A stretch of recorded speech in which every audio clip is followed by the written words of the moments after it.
تو ویدیوهای قبلی چند تا از سریع‌ترین جنگنده های دنیا رو بهتون معرفی کردم. اما به نظرتون سریع‌ترین جنگنده چه جنگنده‌ایه و سرعت اون چقدره؟ نورس امریکن ایکس 15 یه موشک هواپیمای ابرصوت پژوهشی ساخته شده توسط ناسا و نیروی هوایی آمریکاست که به عنوان بخشی از سری هواپیماهای ایکس از موتور راکت به عنوان پیشرانه استفاده میکنه. در ابتدای دهه 60 ایکس 15 رکورد بیشترین سرعت و ارتفاع رو با رسیدن به مرز فضا برای خودش ثبت کرد. تا به امروز ایکس 15 رکورد رسمی سریعترین هواپیمای سرنشیندار رو با حداکثر سرعت 7274 کیلومتر بر ساعت چیزی معادل 9.5 ماخ در اختیار داره. از نظر موتوری 24 پرواز اولیه ایکس 15 توسط موتورهای راکت XLR 11 با سوخت مایع تأمین نیرو شدند. این موتورها از اکسیژن مایع و اتیل الکل استفاده می‌کردند و مجموعاً قادر به تولید 71 نیوتن فشار بودند. در سال 1960 امکان استفاده از موتور XLR 99 با 250 کیلو نیوتن مهیا شد. بدین ترتیب 175 پرواز باقی مونده از ایکس 15 با استفاده از موتور مذکور انجام شد.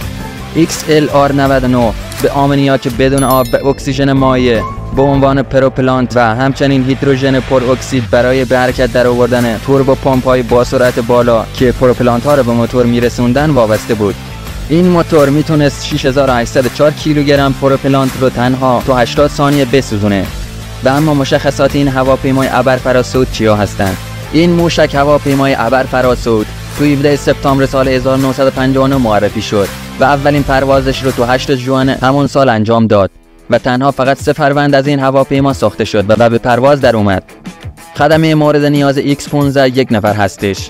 از نظر ظاهری طول بالهای اون 15 و 45 صدم متر با عرض 6 و 8 دهم متر هستش و ارتفاع اون 4 و 12 صدم متره. مساحت سطح بالای اون 18 و 6 دهم متر مربع هستش. وزن خالی اون 6620 کیلو و وزن بارگیری شده اون 15420 کیلوه. همچنین بیشینی وزن برخاست اون 5420 کیلوه.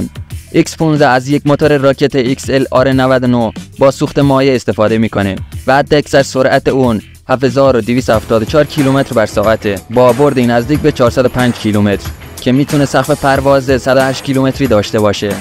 ضمناً باید بگم که ظرفیت بارگیری بال اون 829 کیلومتر مربع هستش و نسبت نیرو به وزن اون 2.7 هستش.